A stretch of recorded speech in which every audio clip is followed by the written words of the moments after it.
आज ओडिशार विकास पुरुष ओडिशा रत्न केंद्र मंत्री तथा संबलपुर सांसद धर्मेंद्र प्रधान जन्मदिन उपलक्षे आज झारसुगुड़ार ऐतिह्य संरक्षण समिति तरफ ये रक्तदान शिविर आयोजन करा सेवा होउछे परम धर्म परम कर्तव्य। वास्तव में ओडिशा प्रति धर्मेंद्र प्रधान अवदान एवं विगत 10 वर्ष भितर नरेंद्र मोदी सरकार हला परे ओडिशार सबु जिल्ला रे जो विकासमूलक काम होइछि सेथिर मुख्य सूत्रधार मुख्य धर्मपद धर्मेंद्र प्रधान होती से पूर्वतन सांसद साधारण लोकंर प्रति श्रद्धा आग्रहर ये प्रतिफल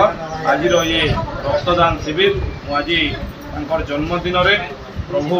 थाड़ेश्वर पाखे माँ समलेश्वरी पाखे प्रभु जगन्नाथ पाखे दीर्घायु कामना करुचु एवं प्रभु तांको शक्ति दियंतु जो भली भाव से भारत वर्षर शिक्षा मंत्री भाव में ओडिशार विकास रे जेमती बिंधाणी चाहिए सेमती बिंधाणी होती रहतु या प्रभु।